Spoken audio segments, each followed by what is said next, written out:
I am here with my friend Jolene Jang from Seattle, Washington. Hi, Jolene. Hello. Jolene, I told everyone, all my students, about your background and how you originally did a lot of work in the corporate world on creativity, innovation, and some on Asian American cultural awareness. But now you kind of shifted into a really narrower lane, if you will, focused most of your energy now, I think all of your energy, on Stop Asian Hate. What prompted you to really make that change? And it's only been in 2021, this year, correct? Yeah, it's this is day 172, Jim. I have to. I have to. My dad was always talking about fight for justice, and he talked about his fights. He's Chinese and Swedish, and really didn't have much parental guidance. And he was picked on, and other people were picked on, and so he fought. I have not been in a physical fight, but you have to stand up for justice. And I'm fourth generation, and so that gives me, and plus my parents are who they are. And so I have the ability, I have a platform, I'm a speaker, and I have a digital platform. So I have a number of people in my network. So I have to do this. People are dying right now. And I have to say something. There's no way I would not. And this is not the first time that you spoke up for something, an important social issue, correct? Yeah, in 2002, I spoke up against anti-voyeurism. There was a guy who was taking footage underneath my clothing and also toddlers, and that was illegal. I mean, that was legal. So that is not fair. So I fought for that and got national and federal legislation against that. And that was a piece of cake in comparison to this right now. I know you're trying to make people, number one, aware of the attacks on Asians and how severe it has been. And I know that you're going to share with that in the video you already shot for my students. Uh, uh, and you've also created two Facebook groups. Tell me about the two Facebook groups you created. I created those two groups because there's a need for it. Empowered Asians is a safe place for Asians to talk. Many times Asians have nowhere to talk because, well, 6% of the Asian American population. How do you not have to? You have to code switch. If you're going to talk to your white friends, then you have to speak in a language where they're not going to be feel bad because they may just want to hear about rainbows and sunshine when really that's not the reality. And so we have to code switch. And by combing through all these chats on Facebook, other Facebook groups, I'm 13,000, 6,000 Asian Americans. I'm hearing that they have nobody to talk to and they want to share. And so I created this to be a safe space where we can just say what happened and people are going to believe us. And the goal is also to empower Asians to speak up, because if Asians aren't speaking up, well, nothing's going to happen. And so on the Asian allies group, well, we need Asian allies to step up. That's 60% is white, population, and we need help. We can't really, you need people in positions of prominence, and that's not Asian. So so we need people to speak up. So this in Asian allies, this is where we share what we're doing to help each other, and I share, and a few other Asians also share what the situation is and how to change things in a grassroots type of way.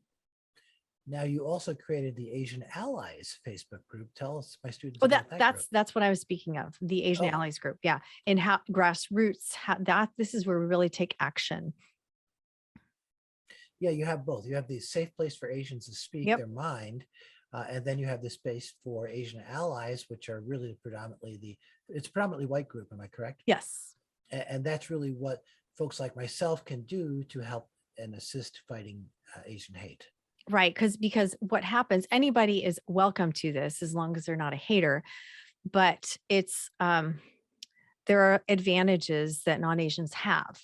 And also you can move mountains. I can be screaming and yelling or being eloquent, etc., and nobody's going to hear me sometimes. But Jim, as a white male, um, as a professor, you're going to have a different type of leverage than I do.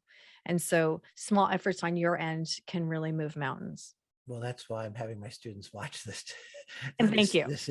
No, I think it's important. And you've been into this like about 5 months, and what amazes me is the amount of work you've already done in 5 months. I think you have on your YouTube channel over 120 videos on the topic. Is that correct? Did I get that right? I've got a load and a lot of them are not edited yet, but yeah, a ton. And it's Asians. You get to, it's like a fishbowl. You get to see Asians talking to other Asians where you're not going to see this. You don't get to see raw footage of Asians speaking to Asians because many of us are going to speak differently than they will because we're going to be code switching in order to get to have language that's acceptable where you're not going to feel bad or like cringe, like, oh, that didn't happen, or I don't want to hear that. And so um, it's just, it's raw.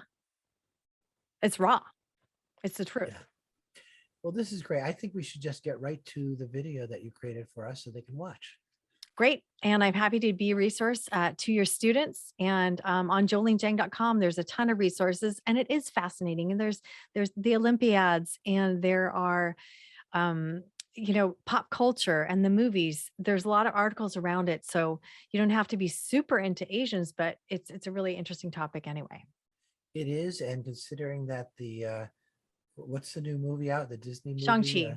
Shang-Chi, it opened, huge opening. Yes, and it is just behind for COVID times is just behind Black Widow. So it is breaking, record breaking, and I think it will be the Black Panther for Asians. And isn't it also groundbreaking for Asians in terms of the casting? Yeah, exactly. That's what I mean. But also to have, I was listening to a couple of Marvel podcasts by white people, and I was just hearing their comments and raves, and it was just like so that it was beautiful and all this, and I'm like, oh, martial arts being beautiful. Okay, cool. I mean, it was really great to hear non-Asians talking about it. Yeah, I'm looking forward to seeing the movie Yeah. myself. All right. Well, thank you so much for sharing with us. And if they want to people want to get in touch with you, how would they get in touch with you? Jolene Jang. I mean, the best way, I don't do emails that much, kind of old school. But I think on Instagram, on YouTube, on Facebook. So all my social media is good. And of course, my students are welcome to join any of your Facebook groups, right? Yeah. Asian Allies, Empowered Asians. That's where it's really interesting. And, you are the future. Students, you are the future. Let's get some solidarity going. And by educating yourself or having me educate you, we can do some big things. Well, thank you, Jolene. Yes. Thank you.